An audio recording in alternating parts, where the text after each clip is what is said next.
Magandang gabi po sa bawat isa. Narito po ang listahan nating babanggitin para sa ating panalangin. Pastora Stella Jeronimo, Pastor Ted Ribo and Family, Pastor Nael Tongco and Family, Pastor Jerry Dalagit, Pastor Ron and Sister Leonie, Brother Gara and Sister Christy Reynosa, Pastor June Jeronimo and Family, Pastor Samuel Monteagodo, Nana Nemen, Sister Neneng, Sister Blancy, Baby Muding Mijares and Family,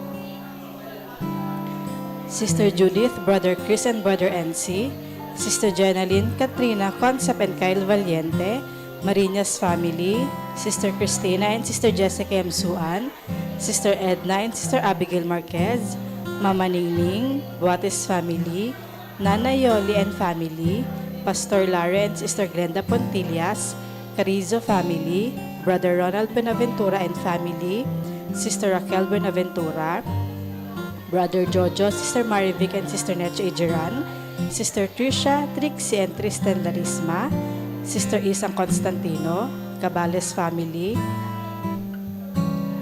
Brother Rod, Sister Ana and Sister Praise de los Santos, Sister Cherry Arzala, Sister Orfa, Sister Sharon and Sister Nympha, Sister Christine and Brother Michael de la Cruz, Sister Yoli Pantig, Sister Meli Montaño, Brother Jeffrey Carrizo, Sister Feli Dizon, Sister Caroline Pukuhan and Sister Nancy, Maulao and family, Brother Marvin Lau, Sister May Santos, Sister Pina Montiagodo, Sister Edel Castro, Brother Reynaldo Rodriguez, Sister Joy Acosta and Sister Eliodora Medina, Nanay Lionel Lopez, Brother Julius Pantig and family, Sister Fen MJ Danganan, Brother Dixon Paras, Brother Francis Pineda, Brother Richard and Brother Scott Michael Wayan, Brother Gerald Handa and family, Sister Sarah Licardo, Brother Brian Bernardo, Sister Cam Saito, Sister Nihal Abdul Rauf and Brother Alexander Mamao, Sister Cecilia de Sahagun, Brother Delio Larin, Sister Liway Apo and family, Brother Francisco Fabiliar, Brother Sam Benisano, Sister Baby Orsabi and Sister Belen, Brother Jerry Lazaro and family, Sister Zea Callejo, Brother Vic Gutierrez and family, Brother Francisco Senon, Sister Rodelidia Parel, Baby Gavin Manzulim, Sister Lani Ramos, Sister Janet Abuel, Sister Hilary Ann Abuel, Baby Julian Chris Alfante, Sister Crescencia Ramos Rico, Nanay Gloria, Pastor Hener Ado, Brother Richard Elima, Brother Michael Tailo, Brother Ishmael and Brother Joaquin Ong, Baby Penelope Jane Leoncio, Brother Juanito Ramos, Sister Joanne May Ragosante, Sister Joyce Tacorda, Sister Filomena Togade, Sister Luisa Miralles,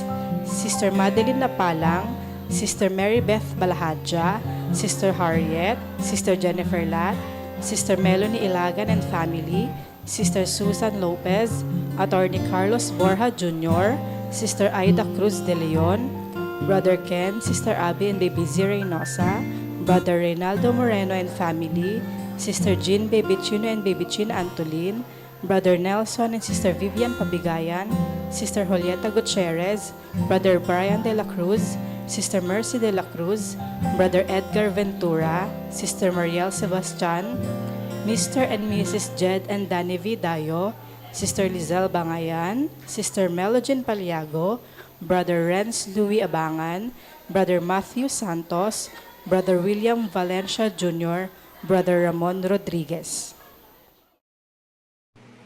Magandang gabi po sa inyo, mga minamahal kong mga kapatid, sa mga kapatid ko sa Iglesia ng Piel, gayon din po sa inyo, mga kapatid ko po sa Iglesia ng Pasig Damo, at gayon din po sa inyong lahat na nakikibahagi sa gawain ito. Ngayon pong gabi ay hindi po tayong dadako sa panalaginan. At tulad po ng dati ay nais ko pong magbahagi sa inyo ng salita ng Panginoon.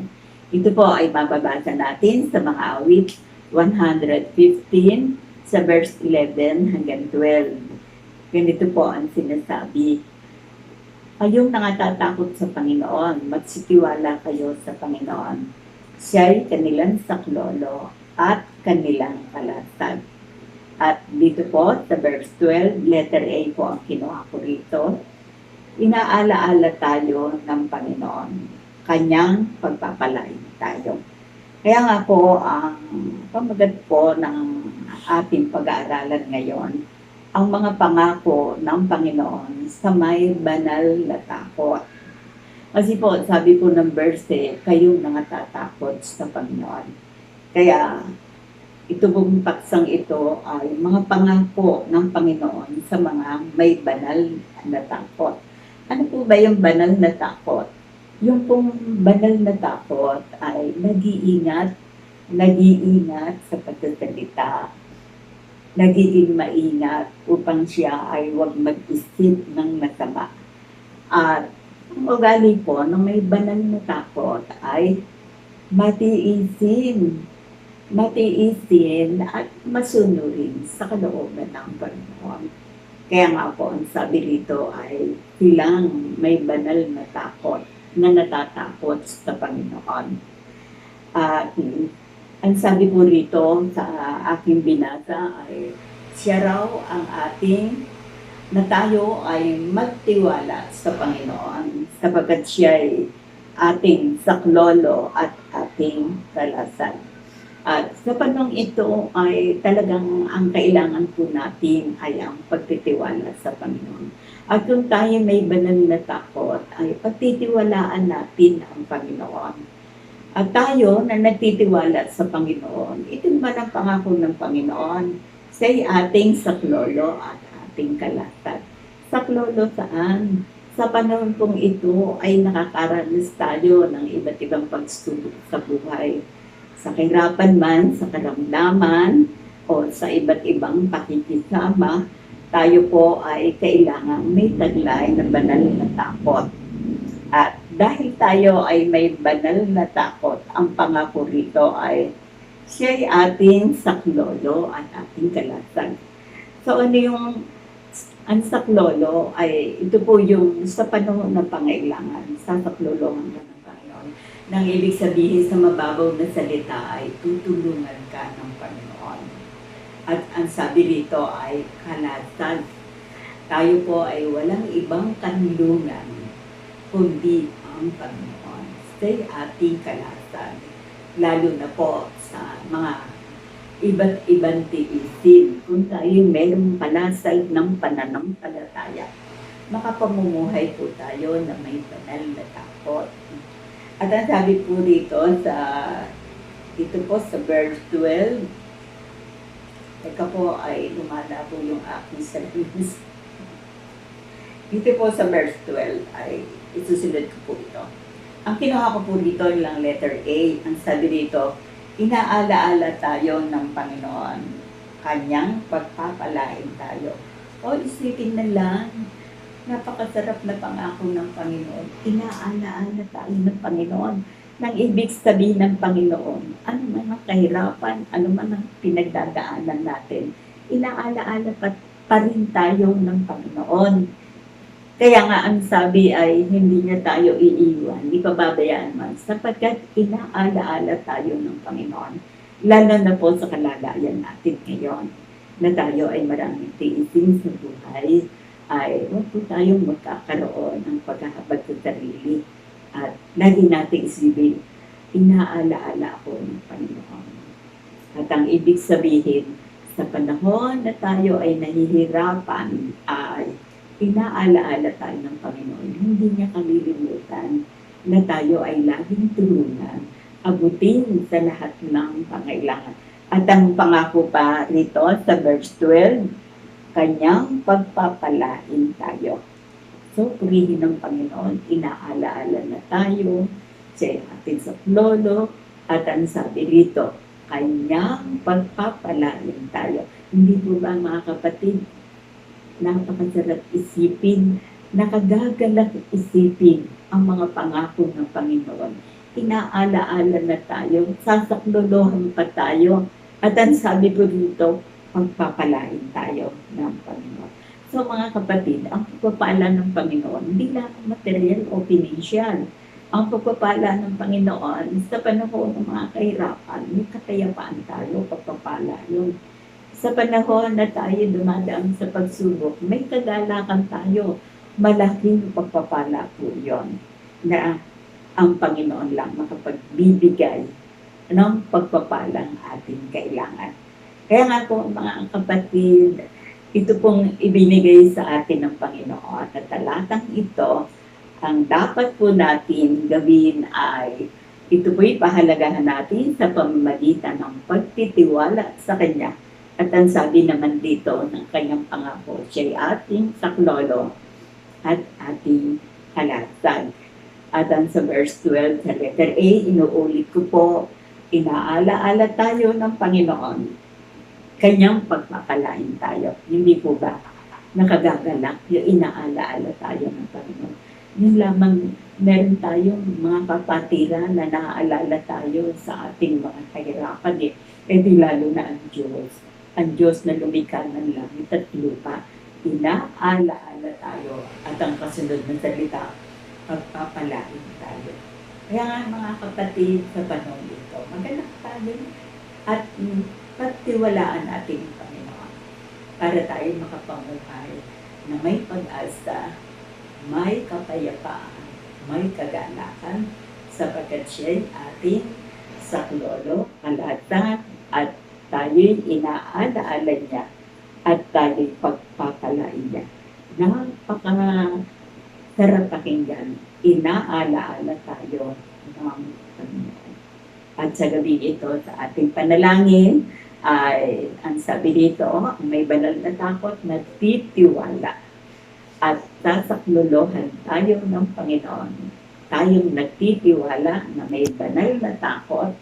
Ang sabi dito, siya'y saklolo, kalatag, inaalaala tayo ng Panginoon at pagpapalain tayo. Hindi po ba ang daling memoryahin? Pagpapalain tayo ng Panginoon. Kaya nga, tayong mga anak ng Diyos, pag tayong hihiwalay sa salita niya, manatili tayo sa kanyang salita. Pangawakan natin ang kanyang mga salita sapagkat ang Panginoon na umibig sa atin, nagmamalasakit sa atin, at siya pa rin ang may nais na tayo'y kanyang pagpalain. Tayo po ay manalangin. Panginoon, maraming pong salamat. Nakagagala, nakapagpapalakas, nakapagpapatibay ng pananampalataya ang inyong mga pangako. Kayo ang saklolo at aming kalansan. Kayo rin ang may pangako kami ay inyong pagpapalain. Kaya nga, bigyan niyo po ito ng bisat kapangyarihan sa aming buhay na sa totoo lang ay dumadaan kami sa iba't ibang pagsubok, lalo na sa kahirapan ng buhay. Pero itong salitang inaalaala niyo kami ay magbibigay sa amin ng malaking pag-asa, kagalakan, kalakasan, kapayapaan.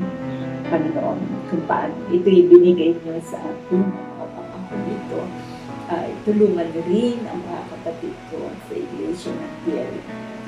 Nila rin panghawakan at pagtiwalaan ang mga pangako dito sapagkat sila rin ay dumadaan sa iba't ibang pagsubok.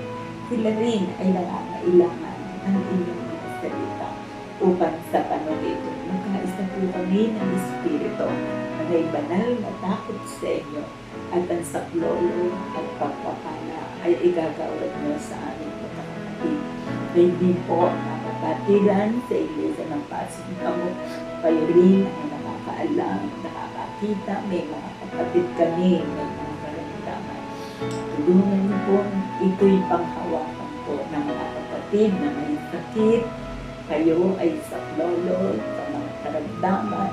Kayo, Panginoon, ay kalakasan sa panghihina. At sa mga kapatid na sa panong ito ay nakakaranan ng iba't ibang kahirapan, ay tulungan niyo pong maging mga kapatiran sa Iglesia ng Pagsinta mo ang pangako. Pagpapalain po ninyo po. Kaya nga ako po ay umakasa sa may sakit, magpapagaling kayo.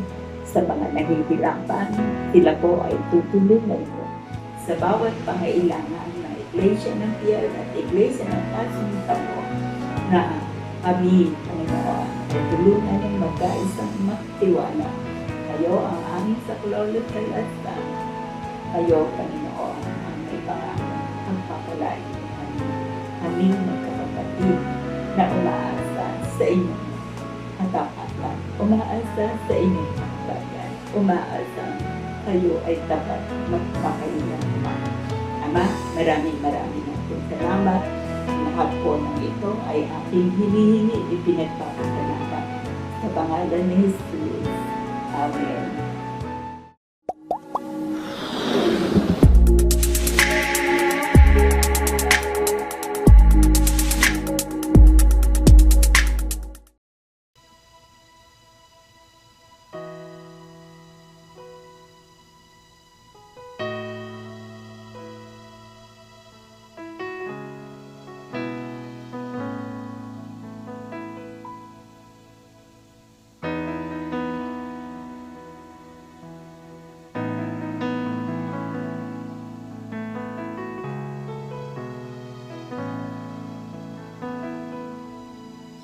O Diyos, Ikaw ang tunay na dakila sa mundo. Ikaw ang haring nagmahal ng tulad ko. Ginawa mong lahat, pag-ibig mo ay tapat at wagas. O Diyos, walang papantay sa kabutihan mo. Pangalan mo